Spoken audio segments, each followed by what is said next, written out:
Hello, my name is Diamond, aka Lady Leo. Welcome to my channel, or welcome back if you are a returning viewer. So, it definitely looks like it's official. They are going to make Harry Potter into a TV show. I remember seeing this swirling around a couple years ago where Warner Brothers mentioned that they were thinking about making Harry Potter as a TV show. And I already had some thoughts about that. I was like, don't touch Harry Potter. But also, you never really know when studios mention that they're going to make something as a spinoff. I remember after Game of Thrones wrapped, they announced they were going to make like several Game of Thrones spinoffs, like Jon Snow, one that was supposed to take place 1,000 years in the past, which nobody is interested in, which they got rid of. But you know, you never know until they're like, it's happening. We got the logo, it's happening. So they decided to pull the trigger with Harry Potter, and I have a barrage of thoughts. So I saw this Dateline article, which I'm going to link in the description in case you want to read it, just to kind of get some more specifics. And it looks like they are going to start premiering the show in 2026, and they plan for it to run for 10 years. Each year is going to take place within the confines of a book. So like each book will be 1 year. And then of course, as we know, the books get progressively more complicated and longer. So that kind of explains like the last few might end up taking more than a year to produce or something like that. So I have a couple of thoughts about this. My first is like, who actually is this for, right? Because you have my generation, the millennials who grew up with Harry Potter, and we're in our 30s now. I'm 35, but when Harry Potter came out as a book series, first of all, it came out in like 1997 and then it ran till 2007. Let me look at my notes. Yeah, so it ran from 1997 to 2007. And then the movies started to premiere in like the middle of that. So like 2001 is when I think we got our first movie. And the really interesting thing about that is that the book series, it wasn't done when the movies started premiering. Anyway, so when the movie started premiering, the book series was still ongoing. So it was this magical kind of situation where like I was the same age as the characters in the book, and then the movie started premiering, and I was the same age as like the principal cast, and you kind of grew up with the movies and the books. It's kind of like how I feel about Boy Meets World. I grew up with that show. Like I watched it when I was a kid all the way through to like young adulthood. And that's how I feel about Harry Potter. But if you're trying to appeal to us, the people who grew up on Harry Potter, I'm in my 30s now. I personally don't have children. I do have a niece and nephew, but they're way too young for Harry Potter. They're under 5. So I don't watch too many shows about middle schoolers, which is kind of the age of Harry Potter. You know what I mean? Like I'm no longer the age of these characters. So I don't know if I see myself watching it, especially not like a 10-year investment, but I might watch it like for shits and giggles just to kind of see what's going on. But at the same time, I'm very attached to the original characters and the original actors. You know, one thing that I think that Warner Brothers did a great job with is casting. Like, they did such a good job with almost every single character that when I read the books now, I think of the actor. Like when I think of Harry Potter, I think of Daniel Radcliffe. He is synonymous for Harry Potter for me now when I read the books. So it's very hard for me to like envision another actor in any of those roles. So I think it would be hard for me to do that, especially without comparing them, right? And then you have the kids today who would be in this age, which I don't know, are they Gen Z, Alpha? I don't keep up with the labels. But do kids today read Harry Potter? Genuinely asking. Like, obviously, we had a lot of YA novels that we grew up with, but I don't really know what the kids today are reading because I'm not a child, so I don't know. Do kids today, are they interested in Harry Potter? Do they like the Wizarding World? Not sure. Also, could be trying to appeal to the kids who are my age, who have children. Maybe they have children in this age range. Or maybe they are trying to appeal to like a new audience. Who knows?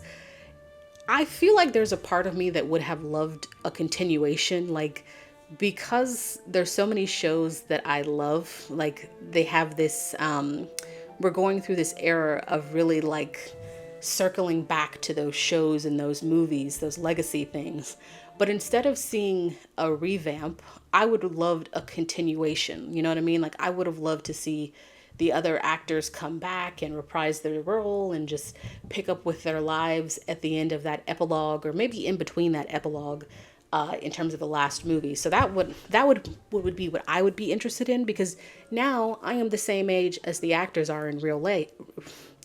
I'm the same age as the actors are in real life. So yeah, it's interesting to know who they're trying to appeal to. Now, to give them the benefit of the doubt, I think with Harry Potter, it would have been much better as a TV show anyway, considering that, like I said, the books get progressively more complicated and longer. But keep in mind, so if the first one, I think they were only into the fifth book by the time the first movie came out. So they couldn't have known how complicated the last two would be, the last one in particular. So I think the show definitely, sorry, I definitely think anytime you're having like a series of books, they definitely lend themselves to being like shows.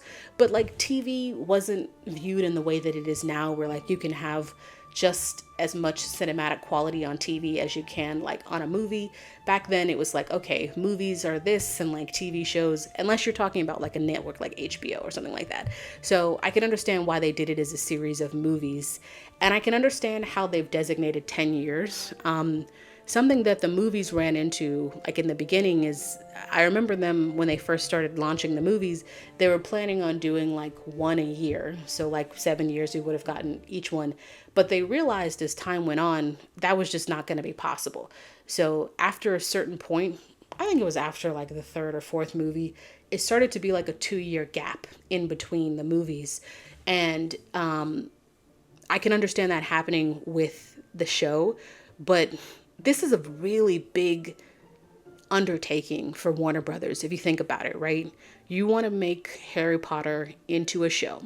And the original Harry Potter movie series is not that old. It's like, I think the last one... Alexa, when did Harry Potter and the Deathly Hallows Part 2 premiere? It was released on July 15th, 2011. Okay, so 2011 is 2024.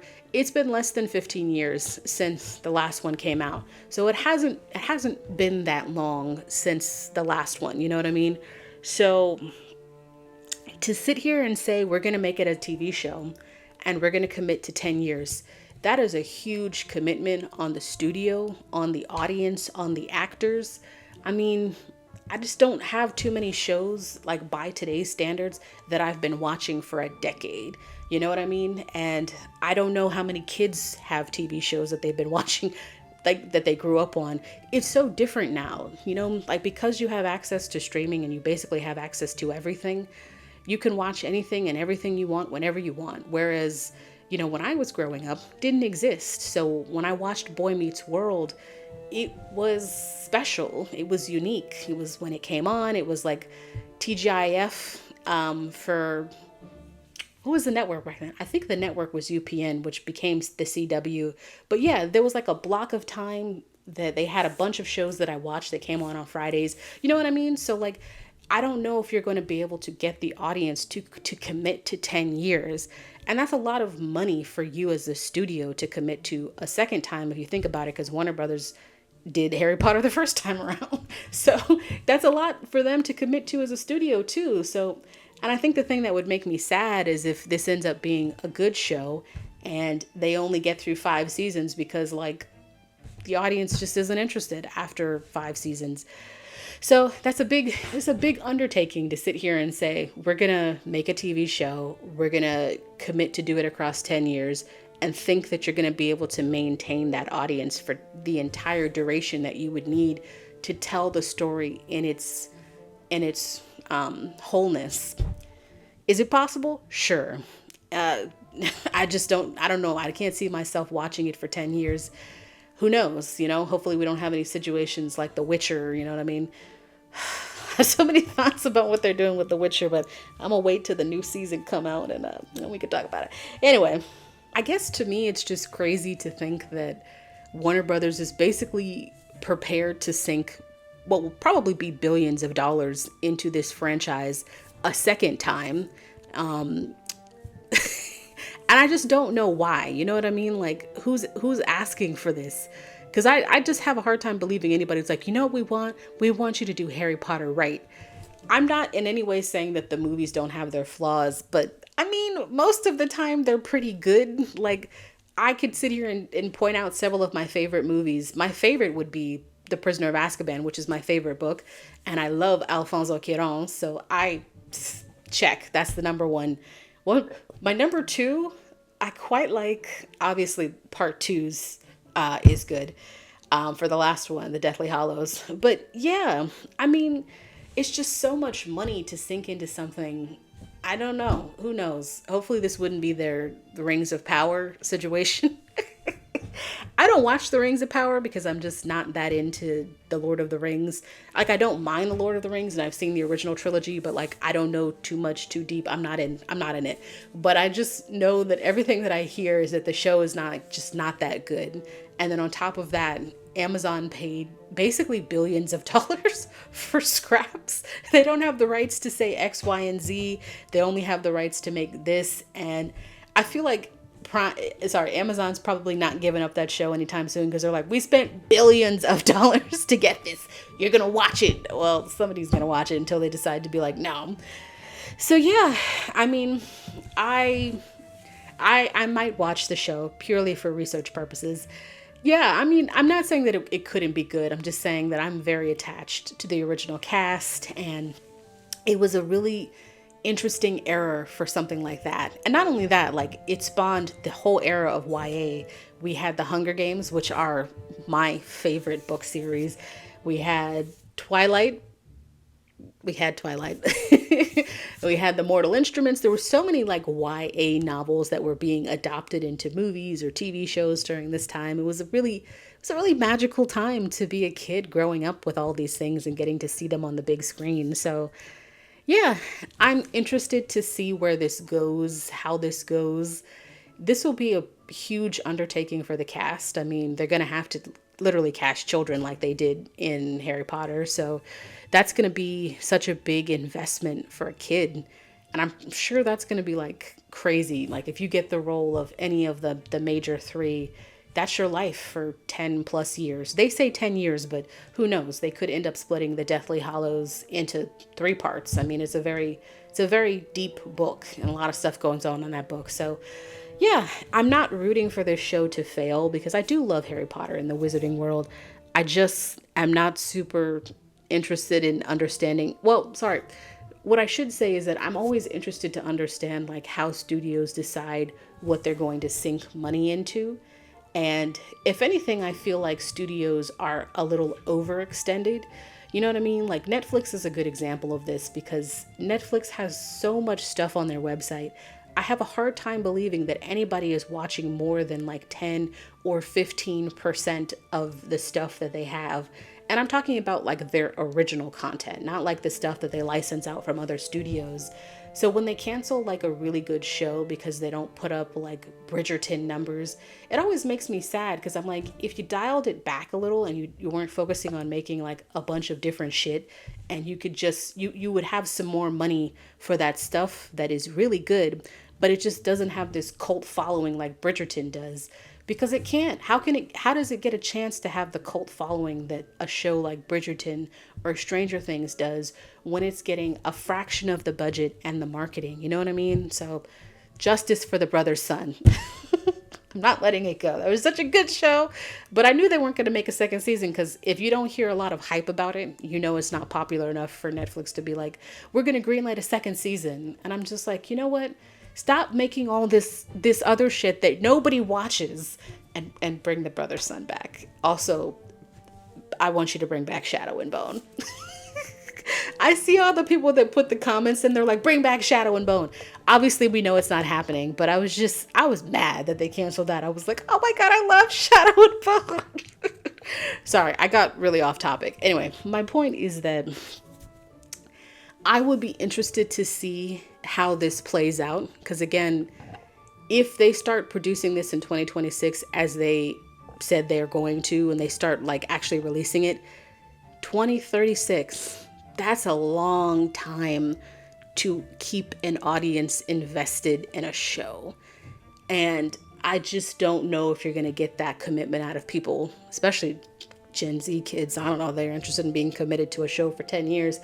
So we'll see what happens. I'm wishing Harry Potter the best of luck. Are they going to top the original? No, they're not going to top the original in my eyes because there's so many reasons why it's better. And, but you know, that doesn't mean they won't be good. So I'll be on the lookout for you, Harry Potter series, if you're debuting in 2026, like you say. We'll see if you're good or not. Well, let me know in the comments below, what do you think of this? Will you be checking it out if they do start, the Harry Potter series? How you feel about it? Are you a fan of Harry Potter? Let me know in the comments below. Like, comment, subscribe. That's my time. Bye.